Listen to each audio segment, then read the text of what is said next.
Hello guys! Hello! Leo, welcome dito sa aking channel, Leo. Alamin natin kung anong messages, vibration, gabay, energy para sa lahat ng Leo. This is general reading, so pwede kang makaresonate. Gamitin mo ang iyong intuition sa panonood. Okay. Leo. First card mo is number 22, have faith. Next card natin is full moon in Gemini, embrace the flow of life. Wow, Leo. Oh, sorry. And this is your advice for yourself. Okay, 7 of spring. Okay, Leo, simulan natin sa first 3 cards mo. Have faith, number 22. Okay, so mga Leo na to, marami kayong mga pinagdaanan sa nakaraan na because of your faith, because of your belief, spiritual belief or belief sa sarili mo, sa ibang tao, napagtagumpayan mo siya. Kumbaga, marami kang pinagdaanan na problema, obstacles and challenges na siguro nakakalimutan mo na ngayon because sa dami-dami sigurong mga iniisip mo, akala mo yung problemang pinagdadaanan mo sa ngayon ay first time mo siyang pagdaanan. Hindi mo naalala or maalala na pinagdaanan mo yan dati pa, and because of your faith sa sarili mo, because of pagiging balanse, pagiging disiplinado, na-overcome mo siya. Okay. Sa current situation mo, full moon in Gemini, sinasabi ng baraha, anuman Leo ang sitwasyon mo sa ngayon. Okay? Anuman ang nangyayari sa buhay mo sa ngayon, just embrace the flow of life. O, ibig sabihin yan, yakapin natin kung ano yung mga nangyayari sa buhay natin. Acceptance. Just go with the flow, let it go, let God. Hayaan mo ang Panginoon. Okay? And yung advice mo dito is 7 of spring. 7 of spring, sinasabi na be assertive.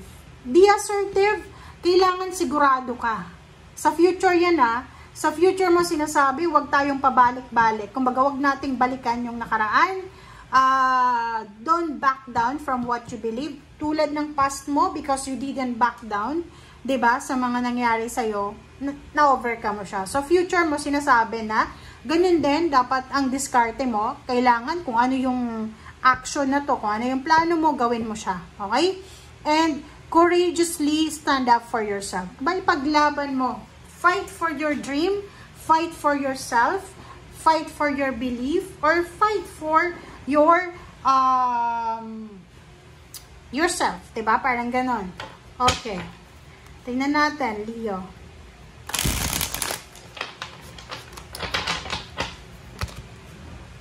Wow.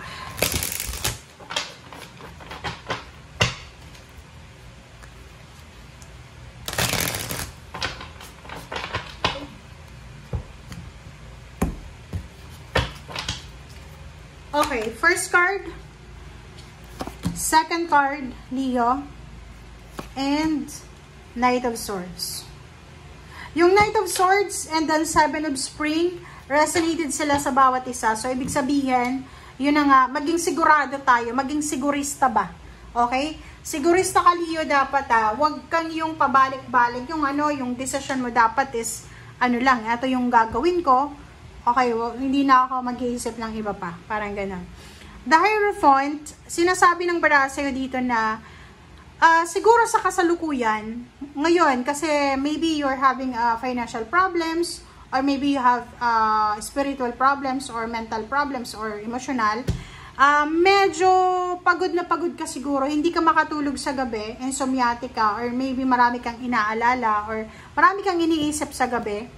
And yung feeling mo dito, Leo, is walang sumusuporta sa'yo. Di ba? Yung parang, meron ditong Leo na feeling hopeless, feeling lost, and feeling niya, hindi pumapabor sa kanya ang sitwasyon. Parang ganun. Yung Hierophant na to, sinasabi ng baraha sa'yo na siguro yung suporta, you're expecting support, or support system, or maybe family, friends, or kung sino man sila na inaasahan mong susuportahan ka, but walang suporta kang nakukuha. Parang ganun. So, sinasabi ng baraha sa'yo dito na just go with the flow. Okay? Kung walang sumusuporta sa'yo, bahala na sila. Bahala ng Panginoon, di ba? Kasi minsan, alam mo ba, minsan, may mga pagkakataon sa buhay natin na kailangan natin gawin yan na mag-isa. Okay? Kasi minsan yung mga ibang tao, pag sinabi mo sa ibang tao, yung mga pinagdadaanan mo, or kung ano ang plano mo sa buhay, medyo hindi nagiging maganda yung result because maraming nakikialam. Sa relationship, ganun na. Pag may problema sa relationship or problema sa pera, huwag kayong magkakwento ng kwento kasi instead na ma-resolve mo yan, hindi yan ma-resolve kasi marami ng tao yung nakikialam. Diba? Okay, 9 of Cups, 5 of Swords. Oh, chismis to eh. Diba? Ang problema lang dito, Leo, is nandito yung Page of Swords eh. Ang dami-daming balita, ang dami mong, kumbaga marami kang connection eh. Marami kang nakakausap everyday, maybe through call or messenger, Facebook ba yan, TikTok, or kung saan pa man, na maraming chismis na dinadala sa'yo. So, yung Page of Swords dito, busy siya eh.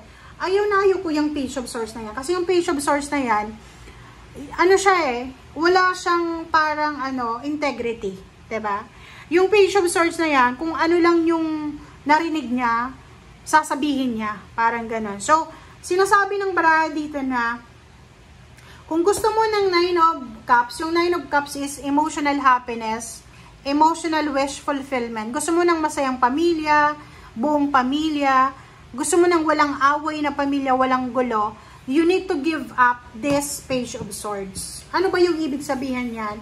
I-give up mo, Leo, yung pagtanggap ng mga chismis, lalo na sa mga taong chismoso.